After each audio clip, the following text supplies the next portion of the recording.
Izin para hadirin sekalian, sebelum kita memulai acara kita pada hari ini, marilah kita berdoa menurut agama dan keyakinan kita masing-masing. Berdoa dimulai.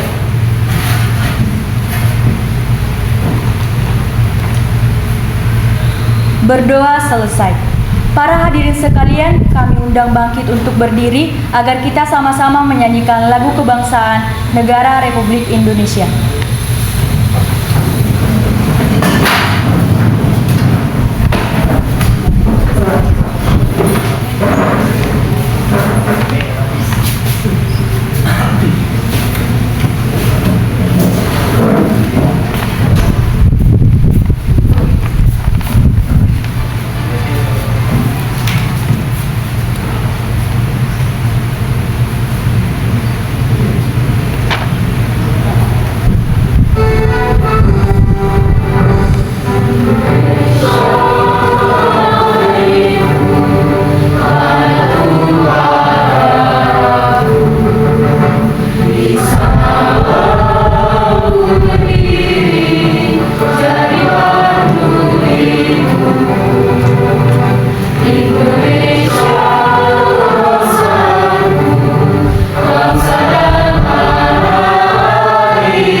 Para hadirin yang terhormat, kami persilahkan untuk duduk.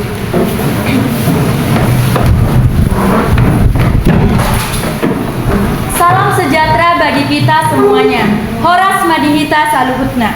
Para hadirin yang kami hormati, selamat datang di kegiatan penataran implementasi konsensus nasional dalam kehidupan bermasyarakat, berbangsa, dan bernegara di NHKBP Perdamaian Medan, Distrik Medan Aceh, yang diselenggarakan oleh mahasiswa Unimed jurusan PPKN Fakultas Ilmu Sosial di HKBP Perdamaian Medan untuk memenuhi tugas proyek dari mata kuliah Pendidikan Politik yang diampu oleh Bapak Dr. Antus Halking MSI.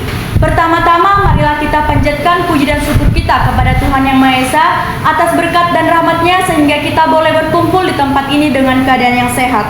Kami juga mengucapkan terima kasih yang sebesar-besarnya kepada NHKBP Perdamaian Medan yang telah meluangkan waktunya untuk ikut andil dalam menyukseskan acara kami. Kami juga mengucapkan terima kasih kepada Bapak Dr. Antus Halking MSI atas bimbingan beliau sehingga kami bisa menyukseskan acara kami ini.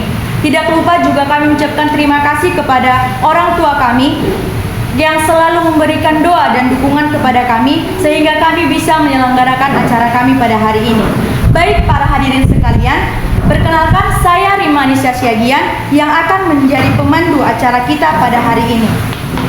Kami memiliki agenda dengan topik yang sangat menarik, yaitu implementasi konsensus nasional dalam kehidupan berbangsa, bermasyarakat, dan bernegara yang akan dibahas oleh 6 narasumber kita pada hari ini. Narasumber yang pertama yaitu dengan saya sendiri, narasumber kedua yaitu Saudari Rida Nababan, narasumber yang ketiga yaitu Saudari Roslin Neighborhu, narasumber yang keempat yaitu Saudari Cynthia Haryanti, narasumber yang kelima sekaligus yang menjadi ketua penyelenggara acara ini yaitu Saudara Agustrio Mahanggana Angkat, dan narasumber yang keenam yaitu Saudara Kevin Tambunan. Marilah kita berikan tepuk tangan yang meriah kepada narasumber kita. Baik, acara kita pada hari ini juga akan dibawakan oleh MC kita pada hari ini yaitu Saudari Nur Fadila. Kepada Saudari Nur Fadila kami persilahkan. Baik, saya ucapkan terima kasih kepada pemandu acara kita di sore hari ini. Di sini saya akan ambil alih. Baiklah, perkenalkan nama saya Nur Fadila. Di sini saya sebagai MC di acara penataran pada mata kuliah Pendidikan Politik dengan judul Implementasi Konsensus Nasional dalam Kehidupan Bermasyarakat, Berbangsa, dan Bernegara di HKBP Perdamaian Medan, Distrik Medan Aceh. Berikut rangkaian acara kita pada sore hari ini yang akan saya bacakan. Yang pertama, kata sambutan Ketua Pelaksana oleh Agustrio Mahanggana Angkat. Penyampaian materi pertama dan materi kedua yang akan dibawakan oleh Rima Anissa Siagian dan Rida Nababan. Yang ketiga, games pertama yang akan dipandu oleh Agustrio Mahanggana Angkat. Yang keempat, penyampaian materi ketiga dan materi keempat yang akan dibawakan Roslin Neighborhu dan Cynthia Haryanti. Yang kelima, penyampaian materi kelima dan materi keenam yang akan dibawakan Agustrio Mahanggana Angkat, Kevin Andreas Salomon Tambunan. Acara yang keenam, persembahan tarian tortor dari para narasumber. Yang ketujuh, games kedua yang akan dipandu oleh Rida Nababan dan Rima Anissa Siagian. Masuklah kita ke acara yang terakhir yaitu diskusi tanya jawab. Baik, masuklah kita ke acara yang pertama, kata sambutan oleh Ketua Pelaksana Agustrio Mahanggana Angkat. Kepada Agus saya persilakan. Baiklah, terima kasih kepada MC kami. Di sini saya Agustrio Mahanggana Angkat sebagai Ketua Pelaksana dari kegiatan pada hari ini. Yang pertama sekali kita mengucapkan syukur pada Tuhan Yang Maha Esa telah memberikan kesehatan kepada kita untuk bisa dapat berkumpul di tempat ini, dan kami juga berterima kasih yang sebesar-besarnya kepada seluruh NHKBP Perdamaian Medan Resort Medan Aceh yang telah menyempatkan waktunya yang begitu padat untuk menghadiri acara yang mungkin sangat sebenarnya kurang pas lagi gitu pada hari ini karena banyak dia dan lusa yang pada hari Rabu seperti ini. Jadi kami mengucapkan banyak terima kasih dan semoga kita sehat selalu dan shalom untuk kita semua.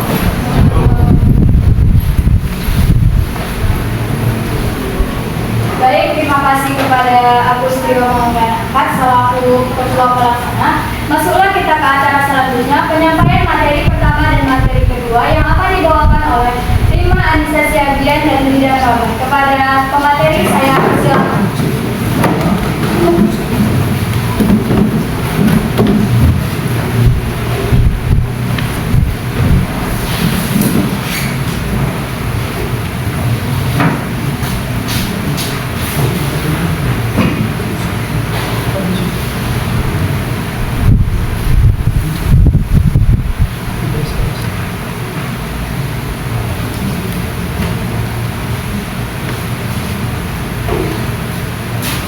Oke, baik, terima kasih saya ucapkan kepada MC yang telah memberikan saya waktu untuk menjelaskan terkait dengan materi yang pertama, yaitu pendidikan politik tentang konsensus nasional. Para hadirin sekalian, mungkin kita ini masih ada yang jarang mendengarkan yang namanya konsensus nasional, atau bahkan mungkin sebaliknya udah sering mendengar yang namanya konsensus nasional. Jadi di sini kita akan bahas apa itu konsensus nasional. Jadi secara umum konsensus itu namanya adalah sebuah keputusan ataupun kesepakatan yang telah dilakukan ataupun disetujui oleh berbagai pihak di dalam kelompoknya, seperti itu. Jadi konsensus nasional ini tujuannya adalah untuk menyatukan mereka dalam kelompok tersebut. Nah, secara nasional kita berbicara bahwa konsensus nasional ini merupakan sebuah kesepakatan ataupun keputusan yang telah diambil oleh para di mana para pendiri negara ini merumuskan suatu konsensus nasional, di mana konsensus nasional ini terdiri atas 4, yaitu yang pertama adalah Pancasila, yang kedua adalah undang-undang, yang ketiga adalah NKRI, dan yang keempat adalah Bhinneka Tunggal Ika. Nah, seperti yang kita ketahui, keempat hal ini merupakan elemen yang sangat penting dalam kita sebagai warga negara, di mana tanpa 4 elemen tersebut kita akan mudah terpecah belah oleh negara asing, ataupun dengan adanya perbedaan yang ada di negara kita itu akan kerap terjadi yang namanya konflik, sehingga kita tidak memiliki yang namanya integritas.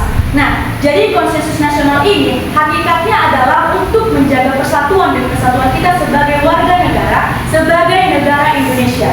Saya ambil satu contoh, yaitu tentang Pancasila, di mana dalam Pancasila ini memiliki 5 nilai, yaitu yang pertama itu nilai ketuhanan, nilai kemanusiaan, nilai persatuan, nilai kerakyatan, dan nilai keadilan. Nah, tanpa nilai ini kita tidak bisa berdiri di sini sebagai warga negara Indonesia, karena tentunya contohnya itu dengan nilai ketuhanan. Dengan nilai ketuhanan, tentunya teman-teman kami yang di sini yang beragama Muslim tidak akan dapat berdiri di sini, karena nilai Pancasila itu yang menjadi konsensus negara kita bisa saling menghormati, saling menghargai satu sama lain. Selanjutnya adalah Undang-Undang Dasar, di mana Undang-Undang Dasar ini merupakan nilai yang isinya adalah peraturan ataupun sebuah norma yang kita anut di dalam negara kita, di mana tanpa adanya suatu peraturan kan kita tentu tahu bahwa tanpa adanya suatu peraturan itu kita akan gampang terpecah belah, terjadinya konflik, sehingga tidak ada yang mengatur kita sebagai warga negara.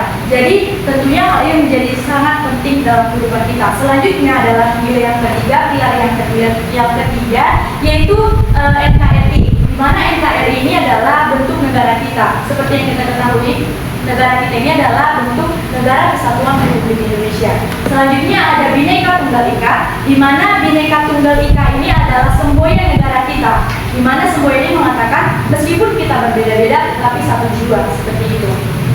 Jadi dengan nilai ini, dengan kita negara Indonesia yang multikultural, kita itu dipersatukan dalam suatu ikatan, di mana ikatan ini mengatakan bahwa kita ini negara Indonesia yang meskipun kita berada dari berbagai latar belakang yang berbeda, golongan, ras, dan suku, tapi dengan adanya konsensus ini kita disatukan menjadi negara Indonesia, menjadi bagian dari negara Indonesia yang dimana kita ini harus menjaga persatuan dan kesatuan. Jadi tujuannya diadakannya konsensus ini adalah untuk menyatukan kita seluruh rakyat Indonesia, baik dari masyarakat, pemerintah, dan seluruh elemen di negara Indonesia. Baik, di sini pembahasan kami ini juga membahas bagaimana kita sebagai pemuda untuk mengimplementasikan ataupun mengaktualisasikan dari 4 pilar yang akan kami bahas, di mana bagaimana cara kita sebagai pemuda berperilaku, menunjukkan sikap kita ini bahwa kita ini adalah bagian dari negara Indonesia.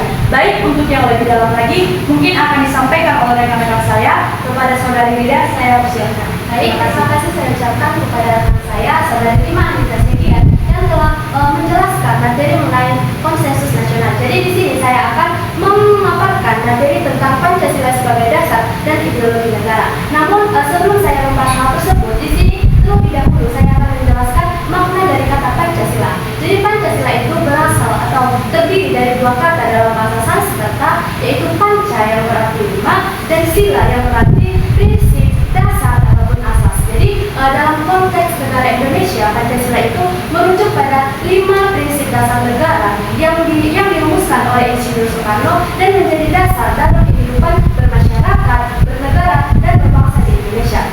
Nah, selanjutnya di sini saya akan menjelaskan makna dari Pancasila sebagai dasar negara. Jadi jadi para hadirin sekalian, jika kita membahas tentang Pancasila sebagai dasar negara, maka memiliki arti bahwa Pancasila itu dijadikan atau menjadi sebuah alasan yang dimana Pancasila itu dijadikan sebagai landasan utama di dalam penyelenggaraan pemerintah dan kehidupan bermasyarakat di Indonesia. Jadi sebagai dasar negara, Pancasila ini memiliki kedudukan yang kuat secara yuridis konstitusional di dalam pembukaan Undang-Undang Dasar tahun 1945, yaitu sebagai acuan ataupun pedoman di dalam membentuk dan pelaksanaan pembentukan hukum dan kebijakan yang ada di Indonesia.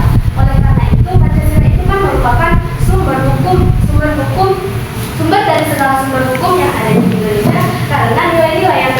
dalam Pancasila itu menjadi pedoman ataupun acuan di dalam pembentukan dan pelaksanaan hukum dan kebijakan yang ada di Indonesia.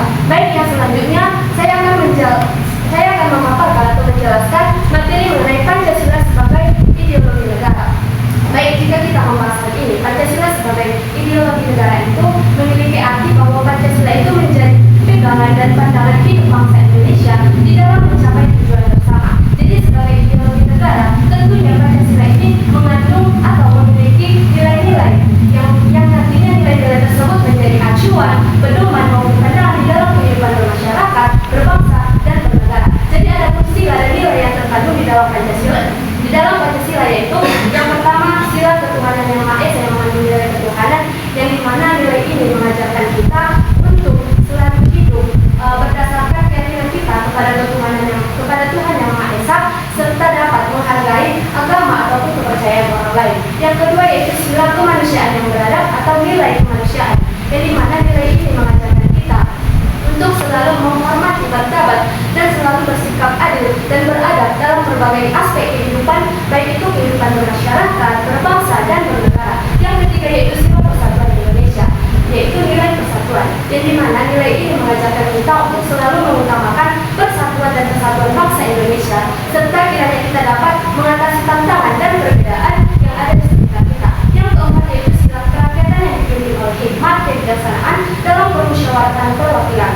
Jadi para hadirin sekalian, nilai ini mengajak kita untuk selalu mengutamakan demokrasi dan musyawarah di dalam pengambilan sebuah keputusan. Yang terakhir yaitu sila keadilan sosial bagi seluruh rakyat Indonesia.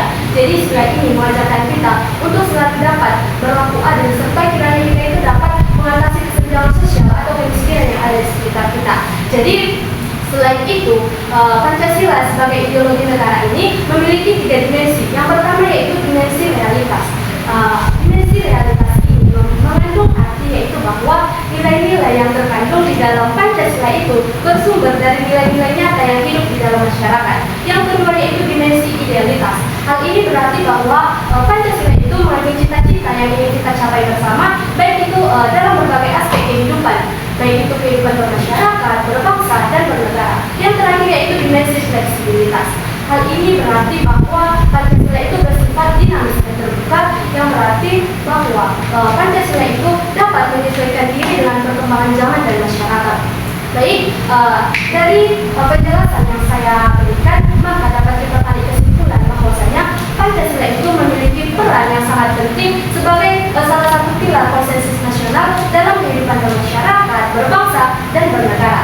Adapun peran Pancasila yang saya maksud, yang pertama yaitu Pancasila sebagai dasar negara, yang dimana nilai-nilai yang terkandung di dalam Pancasila tersebut menjadi acuan ataupun pedoman di dalam membentuk dan pelaksanaan hukum dan kebijakan yang ada di Indonesia. Yang kedua yaitu Pancasila sebagai perekat bangsa.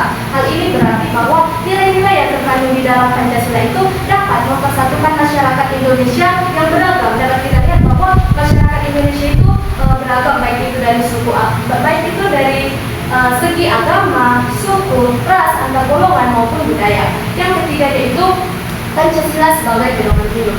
Hal ini berarti bahwa nilai-nilai yang terkandung di dalam Pancasila itu menjadi acuan ataupun pedoman di dalam kita melakukan tindakan kita ataupun tingkah laku kita di dalam kehidupan sehari-hari. Yang terakhir yaitu Pancasila sebagai landasan moral.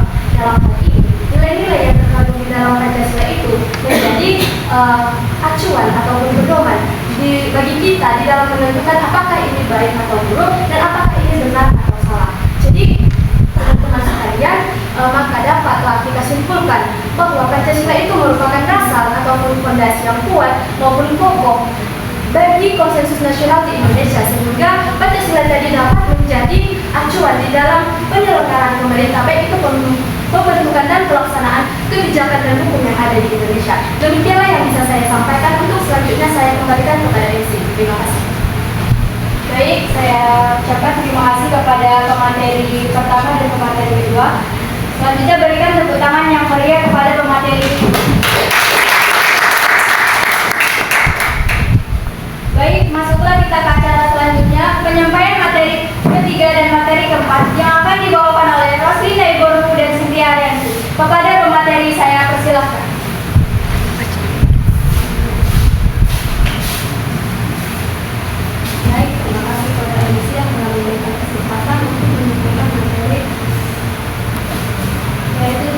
Dasar Negara Republik Indonesia tahun 1945, Undang-Undang Dasar Negara Republik Indonesia tahun 1945 merupakan konstitusi negara dan sumber dari segala peraturan perundang-undangan yang ada di Indonesia, sehingga seluruh warga negara dan harus wajib mematuhinya. Undang-Undang Dasar Negara Republik Indonesia dirumuskan sejak sidang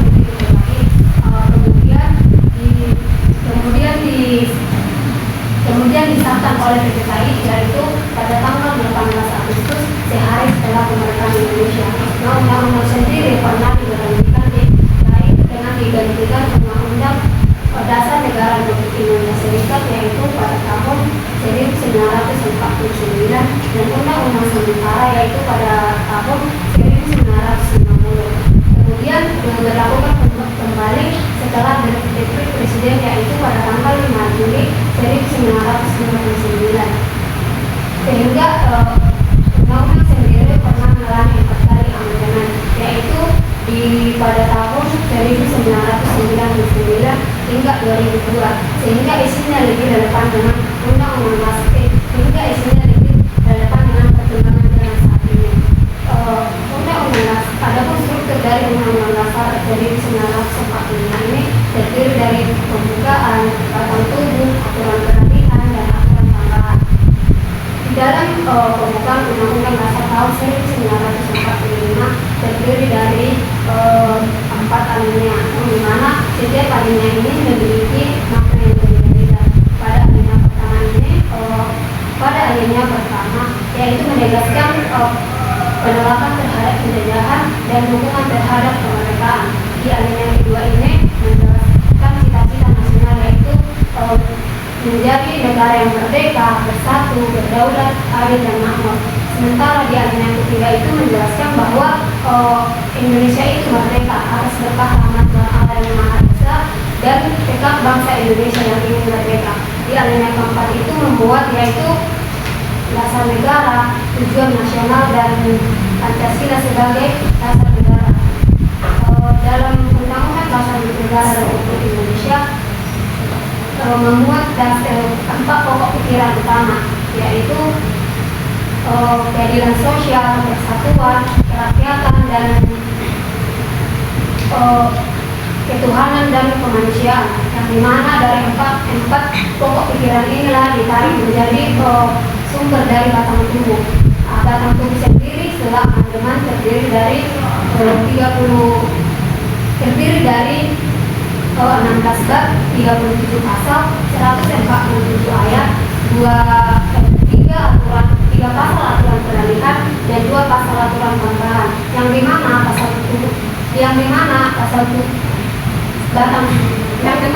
batang tubuh ini menjadi aturan kita dalam berkehidupan bermasyarakat, berbangsa, dan bernegara. Nah, undang-undang sendiri memiliki fungsi dan kedudukan yang sangat penting dalam kehidupan berbangsa dan bernegara, yang mana adapun kedudukan dari Undang-Undang Dasar Negara Republik Indonesia tahun 1945 yaitu sebagai sumber hukum tertinggi, yang dimana setiap peraturan perundang-undangan mulai dari yang terendah tidak boleh bertentangan dengan Undang-Undang Dasar 1945. Inilah alasannya mengapa Undang-Undang Dasar Negara Republik Indonesia ini menjadi acuan kita dalam kehidupan masyarakat, berbangsa, dan bernegara. Demikian yang dapat saya sampaikan mengenai materi Undang-Undang Dasar Negara Republik Indonesia. Selanjutnya, materi selanjutnya akan disampaikan oleh rekan saya. Terima kasih kepada rekan saya atas waktu. Selanjutnya saya akan menjelaskan materi mengenai NKRI. Nah, pasti kita semua di sini udah nggak asing lagi yang namanya dengan NKRI, karena NKRI ini merupakan kepanjangan dari Negara Kesatuan Republik Indonesia, di mana ini juga merupakan sekaligus bentuk negara kita, yaitu negara Indonesia. Nah, di dalam NKRI ini kita terdiri dari beberapa karakteristik. Yang pertama, kesatuan. NKRI adalah negara kesatuan yang dimana kekuasaan tertinggi berada di pemerintahan pusat. Selanjutnya, karakteristik yang kedua yaitu republik, di mana republik ini merupakan bentuk pemerintahan negara Indonesia yang pemimpin pemerintahan yang dipilih melalui proses pemilihan baik secara langsung maupun tidak langsung. Nah, di Indonesia sendiri ada namanya republik presidensial, di mana presiden ini dipilih secara langsung oleh rakyat. Nah, para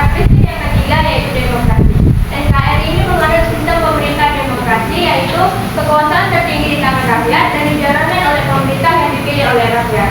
Oleh karena itu, Indonesia ini disebut sebagai NKRI karena memiliki bentuk negara kesatuan dan juga memiliki bentuk pemerintahan republik. Perlu juga kita ingat bahwa Indonesia itu secara resmi dinamakan sebagai NKRI pada tanggal 18 Agustus 1945, sehari setelah Indonesia merdeka, di mana pada saat sidang PPKI itu para pendiri bangsa telah sepakat untuk mengesahkan Undang-Undang Dasar tahun 1945 sebagai konstitusi negara, yang dimana dalam undang-undang tersebut dalam pasal 1 ayat 1 menyatakan bahwa Indonesia itu merupakan negara kesatuan yang berbentuk republik, yang artinya bahwa sejak awal kemerdekaan pun para pendiri bangsa sudah sepakat bahwa Indonesia itu sebagai negara kesatuan. Dalam konteks selanjutnya, dalam konteks konsensus nasional, NKRI ini lahir dari kesepakatan para pendiri bangsa dan juga sejarah panjang Indonesia, yang dimana kita sebagai generasi penerus bangsa sebagai agen perubahan sudah seharusnya untuk mengimplementasikan konsensus nasional itu sendiri dalam kehidupan bermasyarakat, berbangsa dan juga bernegara. Mungkin cukup sekian materi yang kami sampaikan. Saya ucapkan terima kasih. Saya kembalikan kepada baik. Saya ucapkan terima kasih kepada pemateri 3 dan pemateri 4. Berikan tepuk tangan yang meriah kepada pemateri 3.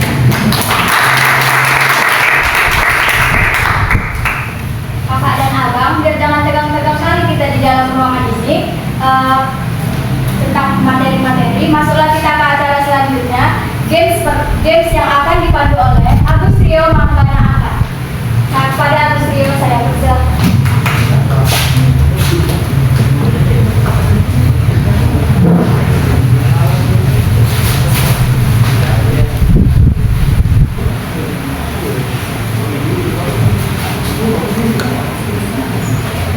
Oke, kakak-kakak sekalian, di sini kami ada menyediakan hadiah untuk siapa yang bisa menjawab pertanyaan dari kami. Tadi saya lihat dari isian jawaban kak, yang penting lihat dari effort kalian aja. Nah, di sini ada tebak-tebakan. Nanti siapa yang menjawab benar dapat satu hadiah dari kami.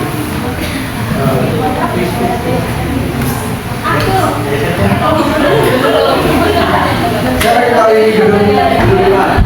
MIPA. Angkat tangan dulu. Angkat tangan baru kami pilih sama yang menjawab. Turunkan dulu tangannya. 1.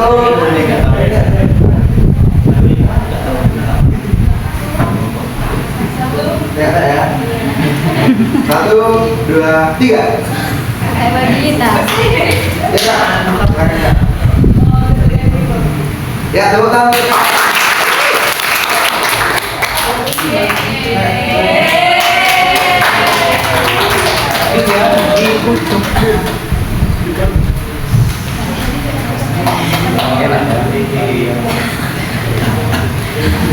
Oke, masuk soal selanjutnya.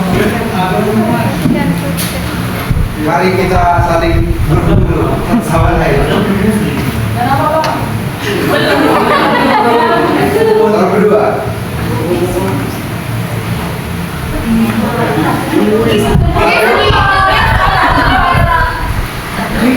Tunggu, hitung ya apa, Kak? Baru tutup tangan. 1, 2, 3. Kakak ya.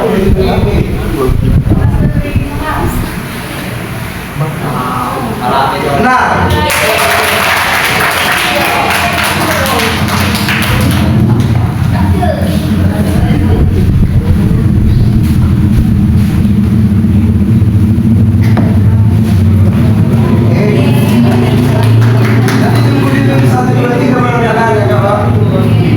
Soal yang selanjutnya.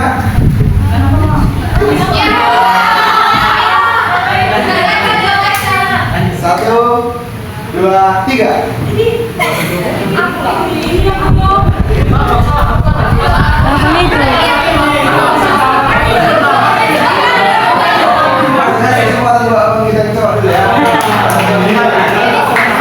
Silakan Bang. Jawa Timur Surabaya. Betul.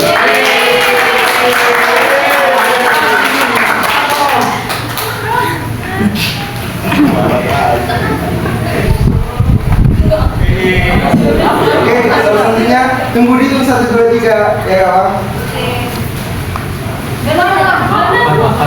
Oke, 1, 2, 3.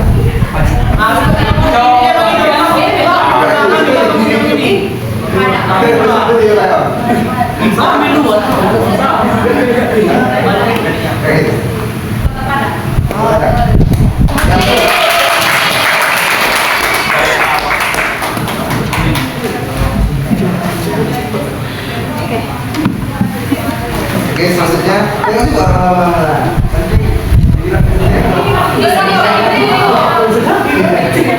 Dulu gitu ya. Soal selanjutnya jangan lupa angkat tangan ya kawan. 1, 2, 3.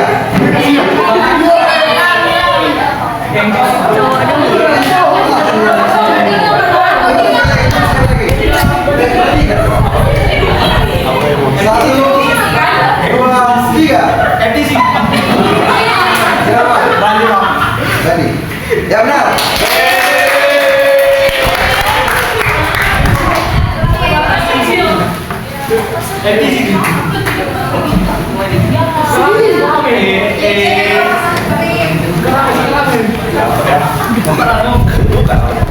Oke, salah satunya jangan sampai tangan. Nanti dia nggak malah kalau pas angkat tangan. 1, 2, 3.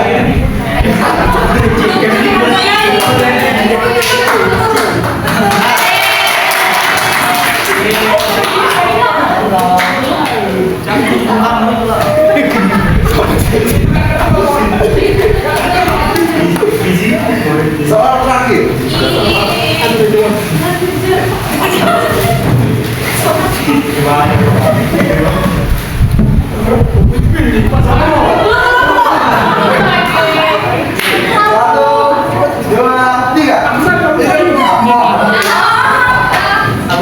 Diajar lewat arah. Nah,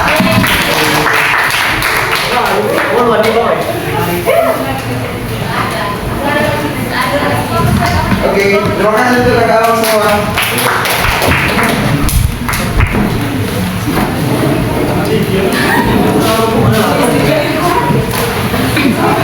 Baik, saya ucapkan terima kasih kepada Gusti Manangkat yang telah memandu games kita pada hari ini. Biar acara nggak monoton kali, selanjutnya masuklah kita ke acara penyampaian materi kelima dan penyampaian materi keenam yang akan dibawakan oleh Agus Rio Manggana Ahmad dan Kevin Andreas Saloman Tambunan. Kepada pemateri saya persilakan.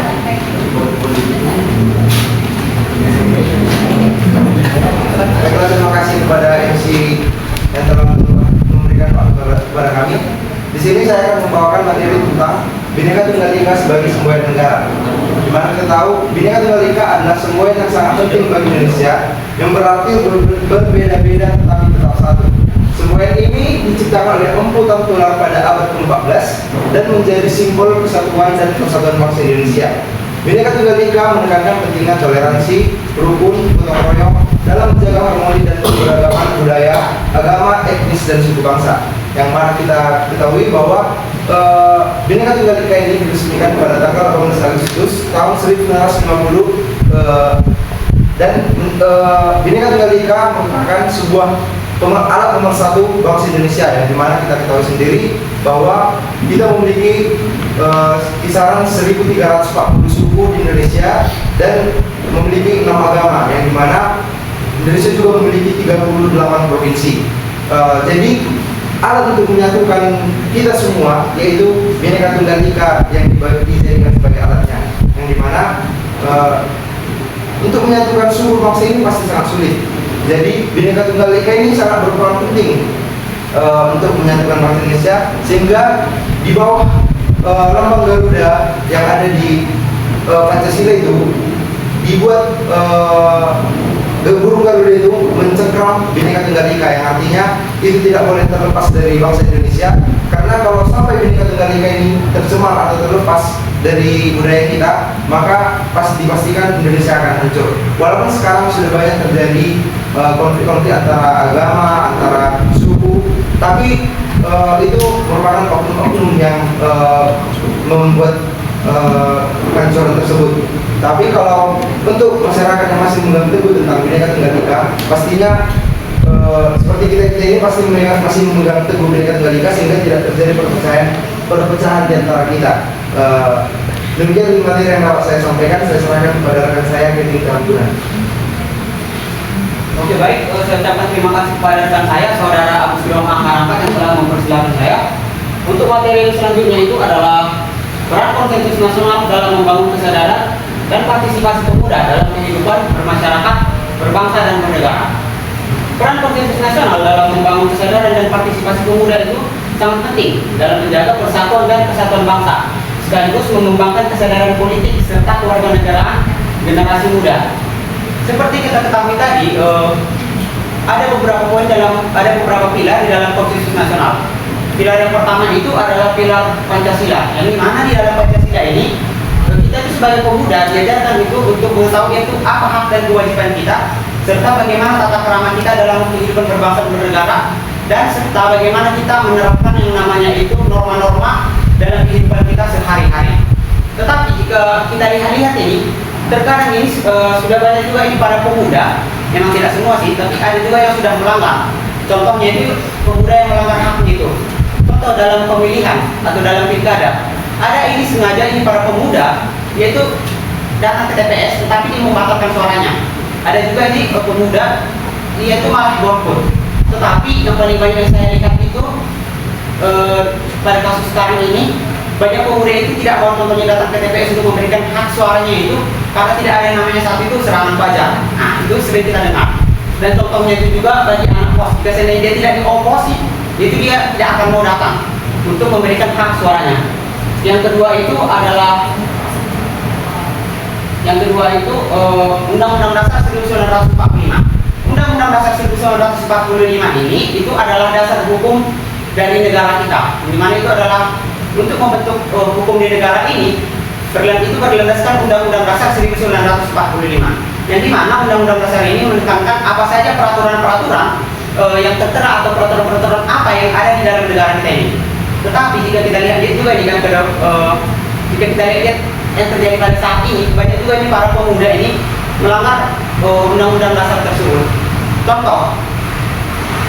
Contohnya itu yang paling sering saya lihat itu jika saya nonton bola ini biasanya. Banyak ini saya lihat para pemuda khususnya memang laki-laki, yaitu suka melakukan yang namanya itu judi bola. Dan biasanya orang seperti itu parlay. Nah, itu paling sering itu. Dan itu sudah menjadi katanya itu sudah menjadi kayak budaya gitu, apalagi bagi para teman-teman laki-laki yang suka nonton bola seperti itu. Sebenarnya itu mereka tahu itu salah, tetapi mereka mereka juga mau tahu atau nggak mau menghentikan kebiasaan buruk tersebut. Nah, kebiasaan-kebiasaan seperti inilah yang mencoreng nilai-nilai Undang-Undang Dasar 1945. Yang selanjutnya itu adalah Bhinneka Tunggal Ika. Seperti yang sudah dijelaskan oleh Saudara Agus Johan Harangkat, Bhinneka Tunggal Ika itu adalah semboyan dari negara kita, yang artinya itu berbeda-beda tetapi tetap satu juga. Gimana seperti yang dijelaskan Saudara Agus tadi, di dalam Indonesia ini terbentuk karena suatu perbedaan, yang dimana perbedaan itulah yang saling merangkul. Sebagai contoh ini saya ambil dalam suku Batak ini. Dalam suku Batak ini kan ada banyak beberapa rumpun ini. Yang pertama itu contoh Batak Toba, Batak Majelis, Angkora, Pak, Karo, dan Simalungun. Nah, itu beberapa rumpun inilah yang membentuk yang satu suku yang disebut dengan suku Batak. Dan karena perbedaan inilah yang membuat keberagaman di Indonesia itu menjadi sangat indah. Contohnya itu jika kita lihat pelangi. Pelangi itu kan terdiri dari beberapa warna. Itulah yang membuat pelangi itu indah, bukan karena hanya satu warna saja. Yang selanjutnya itu adalah apa saja sih program kedepannya yang dapat dilakukan untuk membangun jiwa-jiwa pemuda yang lebih mengerti tentang konsensus, atau jiwa-jiwa pemuda yang lebih mengetahui tentang peraturan-peraturan atau adat di negara kita ini. Seperti yang kita lihat yang sedang viral pada saat ini, ada namanya program Barak Militer atau POM yang diselenggarakan itu oleh Pak Deddy Mulyadi, yang dimana di dalam program Barak Militer ini di situ nanti akan mendidik para pemuda-pemuda ini, maaf kata ini, para pemuda itu yang minus akhlak. Yang dimana nanti di dalam program Barat Militer ini diharapkan para pemuda-pemuda ini nanti akan dididik untuk menjadi lebih disiplin lagi dan lebih berintegritas untuk masa depan bangsa. Karena seperti yang kita ketahui, kita para pemuda ini nanti yang akan melanjutkan perjuangan dari negara kita. Yang selanjutnya itu adalah tantangan untuk menjalankan program-program tersebut. Tantangannya itu yang pertama itu adalah minimnya pendidikan politik. Seperti yang saya pernah baca dalam satu artikel, yang mana dikatakan dalam artikel itu 75% dari pemuda di Indonesia ini sekarang itu sudah tidak paham lagi yang namanya itu dengan pendidikan politik. Tapi di zaman modern pada saat ini, sebenarnya pendidikan itu sangat gampang untuk dicari. Sudah bisa melalui yang namanya handphone dan berbagai platform. Contohnya itu seperti YouTube, Facebook, dan TikTok. Sudah banyak juga di sana. Tetapi para pemuda-pemuda zaman sekarang ini itu sudah malas menggunakan platformnya itu untuk satu kebaikan. Justru para pemuda zaman sekarang itu suka menggunakan platformnya itu untuk sesuatu hal yang salah. Seperti contohnya itu tadi adalah bermain game online dan biasanya itu bermain game online. Yang selanjutnya itu adalah karena penyebaran berita hoax atau berita bohong. Pada masa globalisasi pada sekarang ini, penyebaran berita hoax itu sudah sangat gampang diakses atau sudah sangat gampang dilakukan. Kita sebagai pemuda, jika seandainya ada sesuatu yang sedang viral pada saat ini, itu kita jangan langsung menelah atau langsung menerima apa yang telah disampaikan atau apa yang telah viral pada saat ini. Kita itu harus menyaring dulu. Kita itu harus mencari tahu apakah kebenaran dari berita tersebut itu adalah berita bohong atau berita yang betul. Jika seandainya berita bohong dan kita share itu ke teman-teman kita atau ke keluarga kita, itu sama saja kita juga kita itu menunjukkan bahwa kita itu adalah pemuda kurang berintegritas. Yang selanjutnya itu karena masuknya ideologi asing. Seperti yang saya lihat pada sekarang ini, masuknya ideologi asing ke Indonesia itu dapat membuat para pemuda-pemuda zaman sekarang itu meninggalkan ideologinya itu sendiri. Contoh nih, kita sebagai orang Batak ya kan, sudah banyak ini juga saya lihat, kita sebagai orang Batak itu dia itu sudah tidak paham lagi bahasa Batak, tidak paham silsilah marganya, tidak paham tarobo atau bahkan tidak paham lagi yang namanya kekerabatannya. Tetapi coba kalau seandainya para pemuda-pemuda ditanya tentang ideologi luar, contohnya seperti K-popers, Bigo atau bahkan contoh sepak bola Eropa, dia itu pasti paham dan bisa menjelaskan dari awal sampai akhir. Tetapi coba kalau dia itu ditanya tentang apa ideologinya, contohnya itu apa adat istiadat dia itu rata-rata sudah tidak paham. Memang tidak semua, tapi memang ada beberapa seperti itu. Oke baik, mungkin hanya itu yang dapat saya sampaikan. Saya kembalikan kepada moderator. Terima kasih. Baik, saya ucapkan terima kasih kepada pemateri kelima dan pemateri keenam. Berikan tepuk tangan yang meriah kepada pemateri kita.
narasumber. Waktu dan tempat kami persilahkan.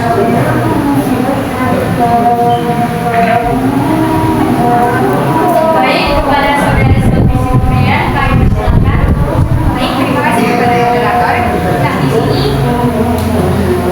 perkenalkan, nama saya Selvi Sifrian. Pertanyaan yang akan saya berikan itu terkait di sini kan kita membahas tentang konsensus. Nah, konsensus itu memiliki 4 gelar seperti yang teman-teman tadi para pemateri sampaikan, yaitu Pancasila, Undang-Undang Dasar NKRI, dan Bhinneka Tunggal Ika. Nah, pertanyaan saya terkait gelar-gelar ini adalah apa tantangan terbesar yang dihadapi generasi muda dalam menerapkan 4 gelar kebangsaan tersebut, yaitu Pancasila, Undang-Undang NKRI, dan Bhinneka Tunggal Ika sebagai landasan moral dan hukum dalam kehidupan sehari-hari, terlebih di era digital dan globalisasi yang semakin marak akhir-akhir ini. Terima kasih. Baik, pertanyaannya kita tampung dulu. Selanjutnya kami berikan kesempatan kepada 2 orang penanya lagi. Baik, kepada kakak kami persilakan. Oke, terima kasih kepada moderator. Perkenalkan, nama saya Injil Ruslan. Di sini saya akan memberikan sebuah pertanyaan seperti yang sudah pemateri katakan tadi, bahwa terdapat 4 pilar di Indonesia, yaitu yang pertama Pancasila, Undang-Undang Dasar, NKRI, dan Bhinneka Tunggal Ika. Nah, untuk pilar yang ketiga yaitu NKRI, di mana negara kita ini terbentuk sebagai Republik Indonesia, sesuai dengan materi tadi bahwa pemerintah memegang kekuasaan tertinggi di Indonesia. Jadi jika ketika pemerintah memegang kekuasaan tertinggi di Indonesia, apakah hal tersebut bisa menjadi alat untuk pemerintah berlaku sesuai dengan kehendak mereka tanpa mempertimbangkan bagaimana kebutuhan dan kepentingan masyarakatnya? Terima kasih. Baik, terima kasih Kak atas pertanyaannya. Selanjutnya kepada 1 orang penanya lagi kami persilakan. Baik, kepada kakak kami berikan waktu dan kesempatan. Saya Bensi Nurhana. Ini saya sudah ada presentasikan mengenai konsensus itu. Nah, ada pertanyaan bagaimana seharusnya dalam menyikapi kelompok-kelompok masyarakat dan kelompok tidak sejalan dengan hasil konsensus nasional, apakah harus dilawan atau dibiarkan atau mau berjalan aja? Baik, terima kasih kepada pertanyaannya Kak. Di sini berikan kami kesempatan dan waktu untuk mendiskusikan pertanyaannya.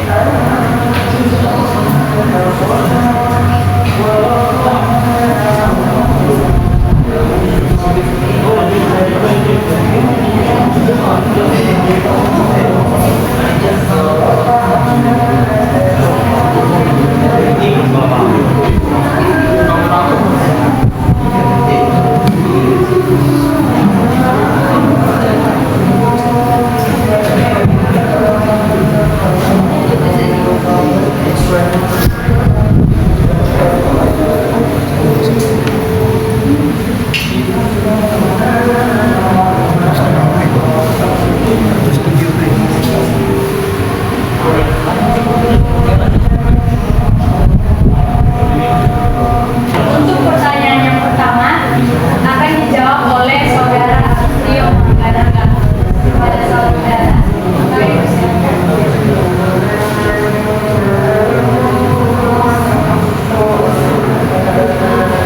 Baiklah, mohon maaf mungkin agak ada kesilapan dari teman saya. Di sini saya akan menjawab pertanyaan dari yang ketiga dari Kak ini ceritakan. Dari mana bagaimana seharusnya negara menyikapi kelompok masyarakat yang menolak atau tidak sejalan dengan hasil konsensus nasional? Apakah dilawan, didialogkan, atau dibiarkan? Yang pertama itu, yang pastinya pemerintah tidak mungkin membiarkan masyarakatnya. Yang pastinya mereka mencari solusi bagaimana agar masyarakat ini sejahtera. Jadi pemerintah pasti melakukan negosiasi atau mediasi seperti itu kepada masyarakat. Yang dimana tujuan dari mediasi ini agar keinginan dari masyarakat tersebut dapat tercapai dan pemerintah secara langsung dapat menampung aspirasi dari masyarakat. Yang kedua, hasil dari mediasi tersebut akan dievaluasi apakah valid atau tidak dengan kebutuhan masyarakat sebenarnya. Selanjutnya, apabila memang ditemukan kebutuhan valid antara kebutuhan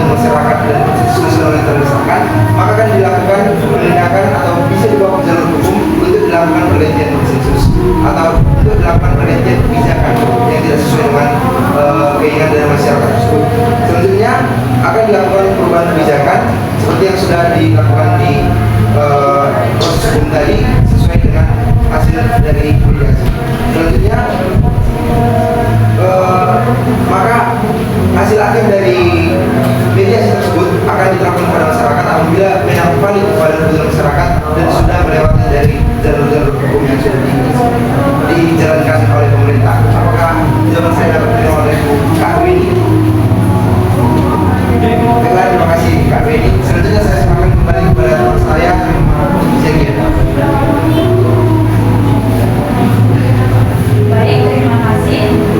Untuk pertanyaan selanjutnya akan dijawab oleh rekan kami, Cynthia alias kepada saudari Cynthia. Kami persilakan. Jadi saya akan menjawab pertanyaan pertama. Di mana pertanyaannya yaitu apa dan apa kita dihadapi dengan tidak dalam menerapkan pemerintahan perubahan bagi rakyat negara dan untuk dalam kehidupan sehari-hari di era digital dan globalisasi. Dan seperti yang kita ketahui bahwa penerapkan ini karena nggak jauh dari gadget ya.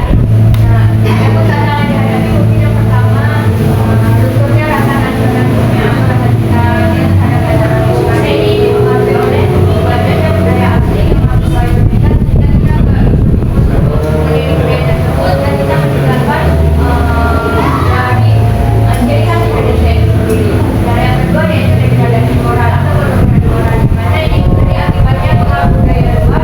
Ini akibatnya mungkin banyaknya berdampak negatif terhadap kita, di mana banyak organisasi yang dapat kita lihat dan kita sehari-hari banyak organisasi juga yang berusaha kepada orang tua dan lain sebagainya. Nah yang ketiga yaitu ada rasa keingin tentang kebudayaan Indonesia itu sendiri karena udah pengaruh dari budaya luar tadi sehingga dia kayak nggak mau beda lagi atau kurang nggak mau kayak budaya Indonesia itu dia anggap nggak penting dan nggak mau melestarikan karena dia keasikan untuk mengikuti budaya luar tadi. Jadi sebagai jawaban saya berikan. Baik, terima kasih kepada saudari Siti Haryati yang telah menjawab pertanyaan. Selanjutnya pertanyaan yang ketiga yaitu materi mengatakan bahwa pemerintah itu memegang kekuasaan tertinggi di Indonesia. Jadi apakah hal itu bisa menjadi alat untuk pemerintah mempertimbangkan kebutuhan dan kepentingan masyarakatnya? Jadi di sini saya ingin menjawab, seperti yang bisa ketahui, pemerintah itu adalah wakil rakyat yang kita pilih, di mana pemerintah itu kita yakini dan kita percayai bahwa mereka itu bisa melihat berbagai kebutuhan yang ada pada kita, di mana kita sebagai masyarakat boleh bersuara untuk menyampaikan aspirasi serta inspirasi kita kepada pemerintah, di mana dari inspirasi dan aspirasi tersebut pemerintah itu akan menilai seperti apa kebutuhan yang dibutuhkan oleh masyarakatnya. Contoh kecil yang dapat kita lihat itu dalam kehidupan sehari-hari adalah dilakukannya pembangunan infrastruktur, di mana pembangunan infrastruktur ini kan merupakan suatu kebutuhan masyarakat, di mana dengan adanya infrastruktur ini masyarakat itu bisa memudahkan kegiatannya dan aktivitasnya dalam kehidupan sehari-hari. Jadi di sini pemerintah itu merupakan wakil kita sebagai rakyat, di mana kita bisa menyuarakan apapun kepada mereka sesuai dengan etika dalam dasar hukum yang ada di Indonesia. Baik, terima kasih. Apakah Bapak bisa menerima jawaban kami? Baik, terima kasih.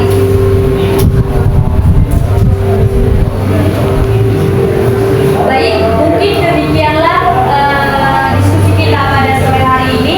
Selanjutnya kami kembalikan ke MC.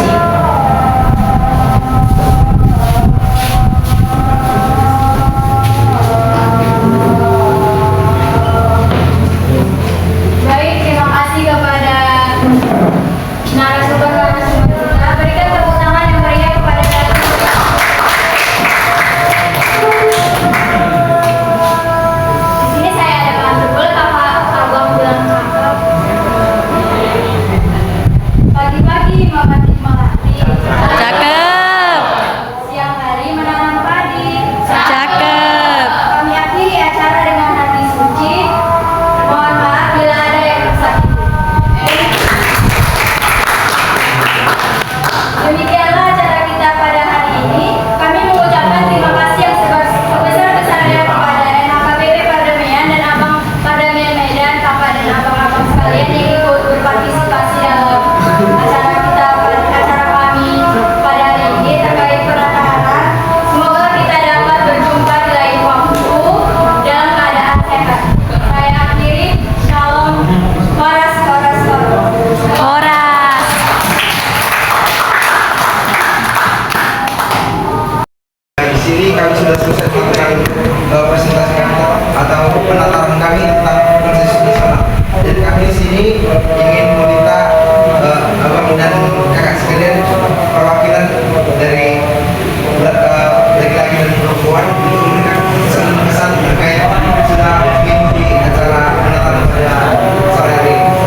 Silakan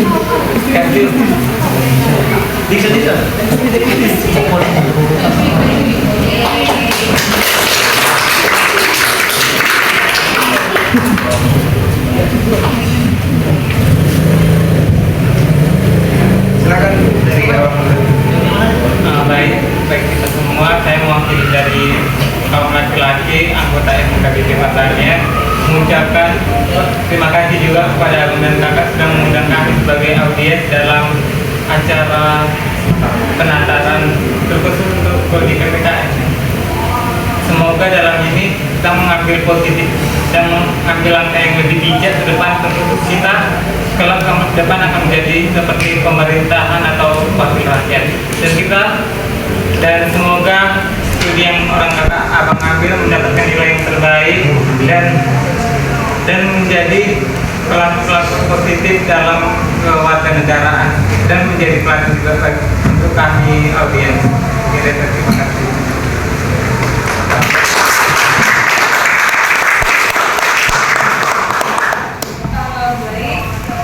Sebelumnya terima kasih kepada teman-teman sekalian dari Prodi PPKN yang sudah mengundang kami jadi audiens.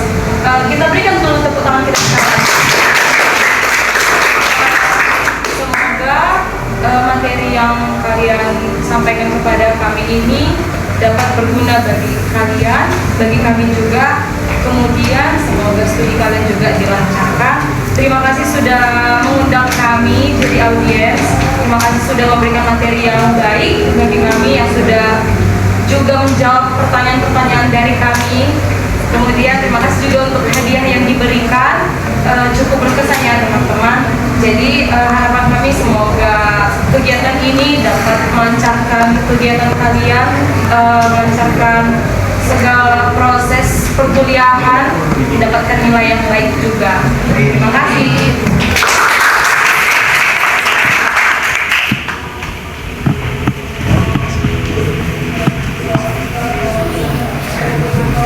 Baik, kami ucapkan terima kasih kepada Abang dan Kakak yang sudah mewakili seluruh hadirin kami pada malam hari ini. Kami ucapkan terima kasih atas kesempatan dan waktu yang telah Abang Kakak luangkan semuanya untuk menyukseskan acara kami pada malam hari ini. Terima kasih Kak.